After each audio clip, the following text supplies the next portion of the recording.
நான் இப்போ முப்பெருமிழா நடத்தினா நீங்க எல்லாரும் அந்த கூட்டத்துக்கு வந்திருந்தீங்க.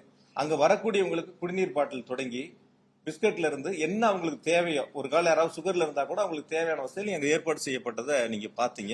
நான் அது குறையா சொல்லல. தயவு செஞ்சு யாருமே பத்திரிகைகளை அது குறைகளா எடுத்துக்க வேணாம். நீங்க இதே வேலுசாமிபுரத்துல சம்பவம் நடந்து அடுத்த நாள் பாத்தீங்க. எனக்கு தெரிஞ்சு ஒரு 1000 2000 செருப்புகள் அங்க இருந்திருக்கும். ஒரு எம்டி தண்ணி பாட்டில் ஏதாவது ஒண்ணு அந்த இடத்துல இருந்துச்சா? நீங்க யாராவது பாத்தீங்களா?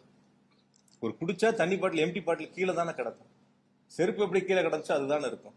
வந்திருக்கக்கூடியவங்களுக்கு ஒரு குடிநீர் ஏற்பாடோ அல்லது அவங்களுக்கு தேவையான ஒரு ஒரு பிஸ்கட்டோ அல்லது ஒரு அவங்களுக்கு தேவையான வசதிகள் செய்வது அந்தந்த அரசியல் கட்சியினுடைய அவங்க தான் ஏற்பாடு செய்யணும். யாரு கூட்டம் நடத்துறாங்களோ அவங்க தான் ஏற்பாடு செய்யணும். இதை நான் குறைகளா சொல்லலை, திரும்பவும் சொல்றேன், அது குறைகளா சொல்லல.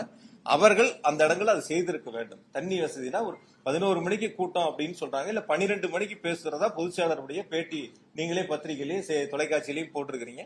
12 மணிக்கு நடக்க வேண்டிய கூட்டங்கள் 11 மணிக்கு வருகை இருந்திருக்காங்க. 10 மணில இருந்து வர ஆரம்பிச்சிட்டாங்க. என்னை பொறுத்த வரைக்கும், நான் கேட்ட வரைக்கும், விசாரித்த வரைக்கும் 4 மணிக்கு அந்த இடங்கள்ல ஒரு 5000 பேர் இருந்திருப்பாங்க அப்படின்னு தான் பொதுவான கருத்து.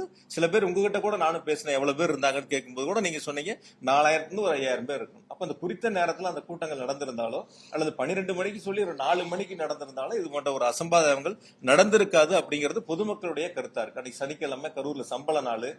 5 மணிக்கு டெக்ஸ்ல வேலை முடிச்சு சம்பளம் வாங்கக்கூடியவங்க, வேலைக்கு போறவங்க, ஒரு பில்டிங் வேலைக்கு போறவங்க, கொத்தனார் சித்தாள் வேலைக்கு போறவங்க கூட 5 மணி 6 மணிக்கு முடிச்சுட்டு சம்பளம் வாங்கிட்டு வீடுகளுக்கு செல்லக்கூடியவங்க அந்த இடத்துல பெருந்திரளா வருகின்றிருக்காங்க அப்படிங்கறதான் பொதுமக்களுடைய கருத்தா இருக்கு.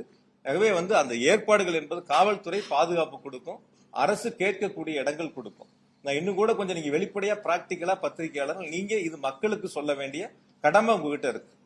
இப்ப அரசு கொடுக்க வேண்டிய இடங்கள் எவ்வளவு இருக்கு, எந்தெந்த இடங்கள், அந்த இடங்கள்ல கேட்கும் போது அரசு கொடுக்குது. இன்னும் கூட அது அரசியலா கூட சில நேரங்கள் எடுத்துக்கிறாங்க.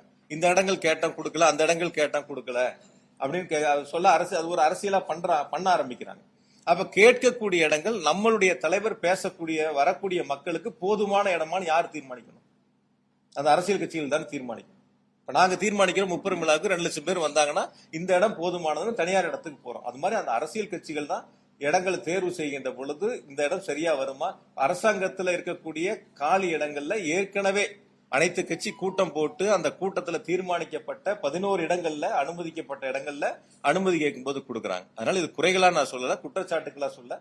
இனி வரக்கூடிய நாட்களையாவது எல்லா அரசியல் இயக்கங்களுமே இது போன்ற தவறுகள் வராத அளவிற்கு சரி செய்து கொள்ள வேண்டும்.